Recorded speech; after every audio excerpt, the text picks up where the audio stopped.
sont contre le pass, j'ai vu un truc sur internet, ça s'appelle nopass.fr. En fait, c'est un avocat qui a mis en place un formulaire préétabli. Il suffit de l'imprimer, de mettre nom, prénom, de l'envoyer à l'adresse indiquée. Ce document-là, il va finir à la Cour européenne des droits de l'homme. C'est-à-dire que c'est au-dessus de la Cour constitutionnelle. Donc même si la Cour constitutionnelle a validé ce pass pourri, toutes les personnes qui sont contre le pass peuvent remplir ce document, ça s'appelle nopass.fr, N-O-P-A-2-S.fr. Il suffit de l'imprimer, c'est pré-rempli, nom, prénom, adresse mail, il me semble. On le met dans une enveloppe, on l'envoie à l'adresse indiquée avec 2 timbres, un truc comme ça. Et tout ça, ça arrive à la Cour européenne des droits de l'homme. À savoir que la Cour européenne des droits de l'homme est au-dessus de la Cour constitutionnelle. Et c'est l'effet de masse qui pourra faire que ça fonctionne. S'il y a juste moi qui l'envoie, ça ne sert à rien. Maintenant, s'il y a peut-être 30, 50, 100 personnes qui envoient ça, l'effet de masse qui va arriver à la Cour européenne des droits de l'homme, ça peut faire du poids. À l'intérieur de ce document, il y a 7 points qui sont mis en évidence. 7 points qui vont montrer que ce pass, en fait, il porte atteinte aux libertés, qui porte atteinte à tout un tas de choses. Comme ça. Qui porte atteinte à la liberté, qui porte atteinte à tout un tas de choses qui sont absolument pas normales. Et tout ça, c'est fait, il y a juste à le remplir, à l'envoyer. Donc je vous invite tous à le faire, nopass.fr. Voilà. Je suis rapide parce que je suis timide et je parle au nom des gens qui sont timides. Je vous invite à prendre le micro parce que sinon, il n'y a que les gens qui ont une grande gueule qui parlent. Et on n'entend pas tous les points de vue.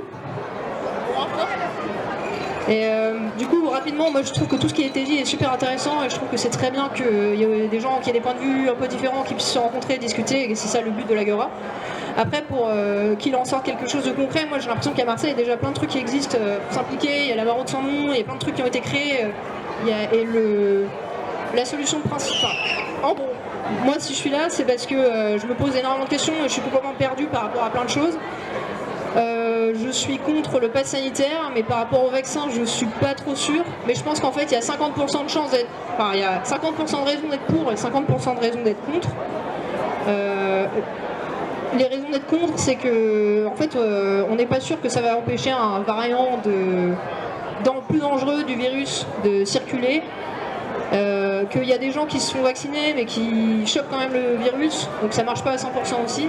Que du coup on enrichit l'industrie pharmaceutique qui nous met dans la merde, que par ailleurs on fait valoir l'idée qu'il faut défendre la santé alors que la santé n'est absolument pas défendue par le système capitaliste qui ne contraint pas les industries polluantes, n'empêche pas les inégalités de se creuser et donc n'empêche pas des personnes d'être hyper fragilisées parce qu'elles ne peuvent pas bouffer bio ou faire du sport ou machin parce qu'elles sont juste en train de galérer au quotidien à trouver un logement et faire en sorte que le toit ne s'effondre pas sur leur tête. Donc ça, c'est les raisons d'être contre le pass sanitaire. On doit avoir le choix de se vacciner ou pas.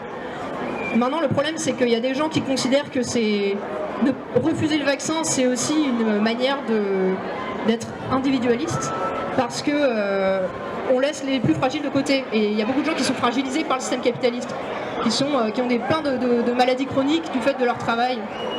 Donc ça, c'est un peu une question qui doit être soulevée.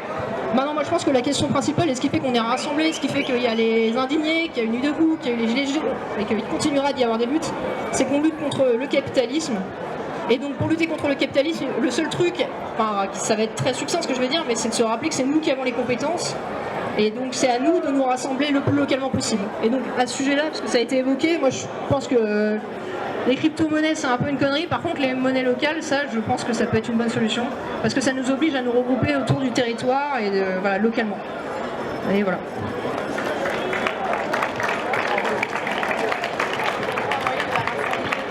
Bonjour à tous. Moi, je vais vraiment vulgariser la chose très rapidement. Aujourd'hui, en fait, on parle de Covid-19. Donc effectivement une simple grippe. Quand on regarde juste en fait les chiffres officiels, vous allez juste sur l'INSEE, vous faites un comparatif des 3 dernières années, en 2018 pardon, 2019-2020, vous voyez qu'effectivement il y a une légère hausse en fait de nombre de décès en fait sur 2020, mais c'est vraiment c'est pas du tout significatif. Quand on fait le calcul sur 66 millions de Français, ça fait 0,004%, ce qui veut dire rien du tout. Et aujourd'hui, en fait, il y a eu une grosse manipulation effectivement dans les chiffres. Je vous parle notamment de ce que je connais. Je connais notamment une pneumologue qui est sur Paris, dans un grand hôpital, à l'hôpital d'Avicenne, où au tout début, en fait, on leur a demandé, notamment le directeur de l'hôpital, de passer tous les morts en Covid. Alors pourquoi? Parce qu'effectivement derrière ça fait notamment une augmentation en fait si vous voulez des cas Covid et ça s'est passé notamment à la télé. Et l'abattage médiatique aussi fait que le fait de faire peur aux gens, à ce moment-là effectivement on a tous été tétanisés et on est resté chez nous à effectivement avoir peur de ce Covid là. Aujourd'hui on connaît un peu plus en fait les tenants et les aboutissants et plus on avance et plus on discute même avec des grands professeurs etc. Et on se rend compte qu'en fait c'est pas aussi dramatique que ça. Alors aujourd'hui en fait ce qu'ils veulent c'est simple. Donc aujourd'hui c'est de pouvoir nourrir encore une fois les lobbies pharmaceutiques, il faut se le dire. Deuxièmement c'est que le peuple tout simplement ne discute pas les ordres et qu'on est soumis aujourd'hui effectivement avec une muselière et se dire voilà vous restez chez vous, on vous indique ce que vous voulez faire.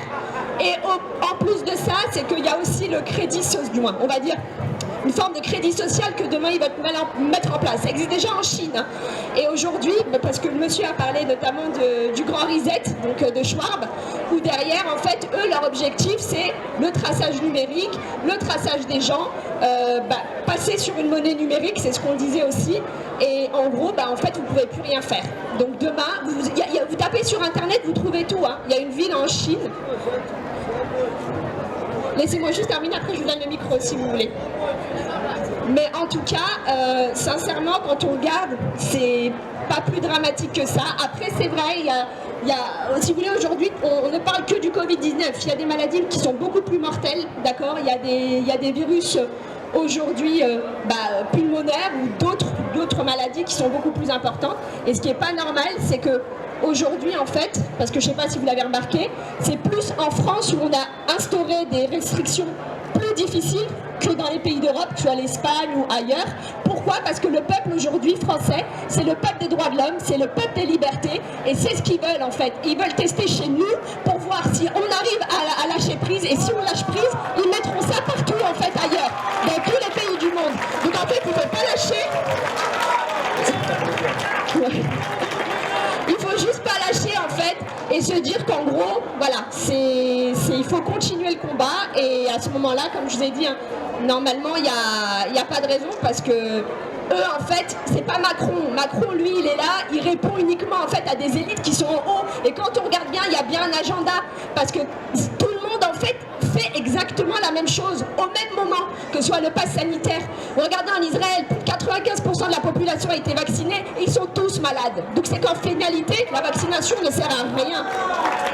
Et quand on regarde aussi les effets secondaires, parce que tout le monde dit allez vous faire vacciner, mais est-ce qu'on a déjà entendu en fait dans le gouvernement dire remonter les effets indésirables? Personne. J'ai vu des femmes qui n'ont même plus leurs règles et qui ne sont plus cyclées.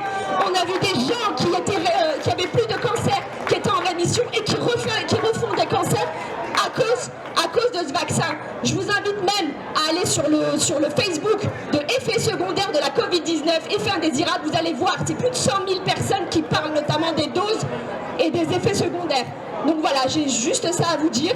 Faites attention à vous, à vos proches, parce que même si effectivement c'est une simple grippe, mais pour les personnes les plus vulnérables, ça peut être dangereux, il faut le dire aussi. Mais en tout cas, ça ne sert à rien de dramatiser la chose. Juste un point de détail, j'ai failli la couper, excusez-moi. C'était juste les effets secondaires, il suffit d'aller sur un site officiel, le site de l'ANSM, je crois que c'est l'Agence nationale de la sécurité du médicament, un truc comme ça. C'est le site officiel, ça n'est pas du complotisme, c'est le site officiel. Vous allez sur ce site, vous lisez tous les effets indésirables. Nous en sommes à plus de 1000 en France depuis le début de la vaccination. Chiffre officiel. Et tous les connards à la télé qui nous disent non mais il n'y a pas de problème, il n'y a pas de mort, il n'y a pas d'effets secondaires, ce sont des menteurs. Ils nous dirigent par le mensonge, par la peur et par le mensonge. Vous allez sur le site de l'ANSM, c'est officiel, vous avez tous les effets secondaires listés et détaillés, tous.